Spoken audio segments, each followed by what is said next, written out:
Halo Bapak Ibu, kembali lagi di Investor Bijak. Kali ini kita akan membahas salah satu saham yang menarik lagi.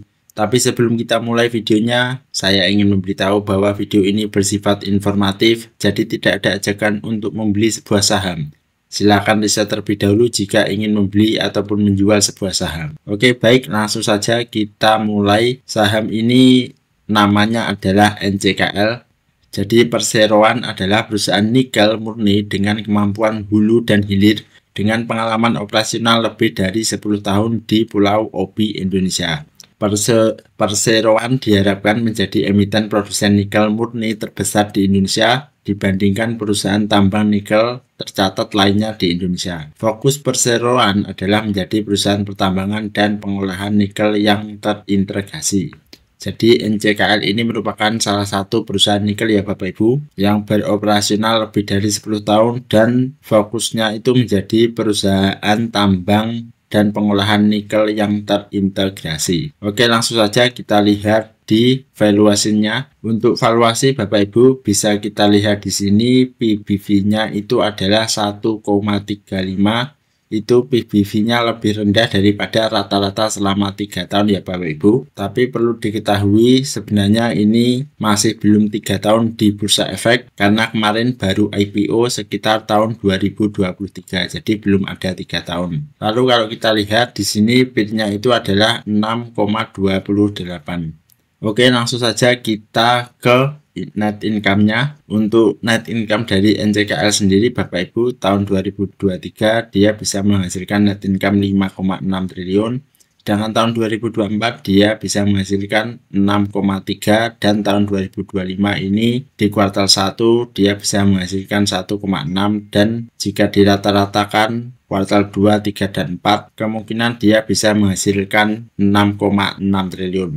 Jika memang benar seperti ini, maka NCKL ini mengalami kenaikan selama 2 tahun terakhir ya Bapak Ibu. Lalu kita lanjut ke EPS-nya. Untuk EPS sendiri tahun 2023 dia bisa menghasilkan EPS 89, sedangkan tahun 2024 EPS-nya adalah 101 dan tahun 2025 itu diperkirakan EPS-nya adalah 105. Kalau kita lihat EPS-nya ini juga naik dari tahun 2023, 2024 dan tahun 2025.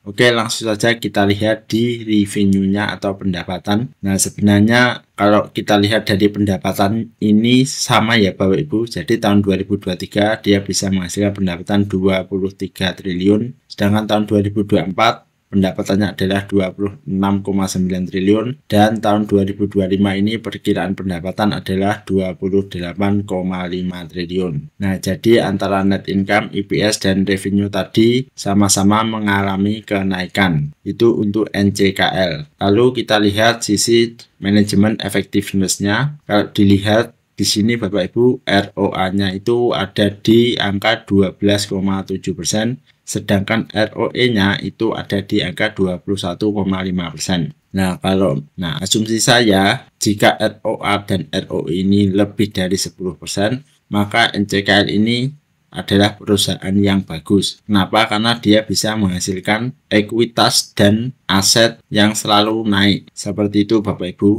Lanjut kita ke sisi dividen. Nah, untuk sisi dividennya Bapak Ibu bisa kita lihat di sini NCKL juga membagikan dividen yaitu adalah 3,82 dengan payout ratio itu sebesar 25,44 dan dividen historisnya karena dia baru saja IPO selama 2 tahun dia juga membagikan dividen secara berturut-turut ya Bapak Ibu.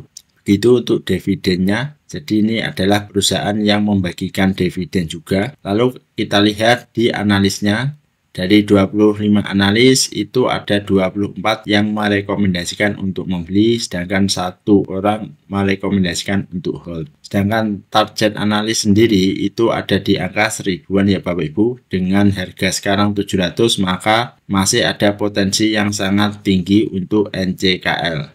Lalu kalau kita lihat di valuation tool-nya ya, kita masukkan EPS-nya 111,49 dengan custom growth rate itu 5% per tahun dengan min rata-rata 9,2 maka bisa kita lihat Bapak Ibu target price untuk NCKL itu ada di angka 1000-an juga dengan potensial gain sebesar 54%. Berarti target valuation tool dan analis tadi itu sama ya Bapak Ibu. Kalau gitu kita langsung lanjut ke chart harga sahamnya. Kalau kita lihat di harga sahamnya Bapak Ibu, NCKL ini memang benar sudah turun kisaran 1 tahun lebih ya Bapak Ibu. Bisa dilihat di sini ini merupakan saham downtrend, dan untuk harga saat ini di harga 700 saya rasa dia juga memiliki potensi untuk naik, tercermin dari laporan keuangannya tadi dari tahun ke tahun itu mengalami kenaikan. Nah, apakah ini bisa menjadi kesempatan untuk membeli NCKL di harga bawah? Kalau target saya sendiri Bapak Ibu mungkin sekitar 20%-an, yaitu di 850. Lalu yang kedua itu juga sama ya Bapak Ibu di harga 1000-an. Itu untuk target NCKL. Lalu kita langsung lanjut ke kesimpulan. Untuk kesimpulan sendiri Bapak Ibu, saya simpulkan yang pertama adalah PBV-nya itu adalah 1,35 dari 2,97. Jadi dia lebih rendah selama 3 tahun terakhir. Lalu yang kedua adalah net income, EPS, dan revenue-nya itu adalah naik ya Bapak Ibu. Seperti kita lihat tadi dari tahun 2023, 2024, dan tahun ini di kuartal 1 juga mengalami kenaikan. Lalu yang ketiga adalah dividennya itu 3,8%, dan ini juga menarik meskipun dividennya ini kecil. Selanjutnya yang keempat adalah harganya itu di bawah. Nah, apakah ini bisa menjadi kesempatan untuk memiliki saham NCKL? Nah, silakan mari Bapak Ibu kita berdiskusi di kolom komentar apakah saham ini menarik. Terima kasih bagi Bapak Ibu yang sudah menonton video ini. Silakan tulis di kolom komentar jika ada saham yang ingin di-request dan kita berdiskusi di kolom komentar, dan kita lanjut di video berikutnya.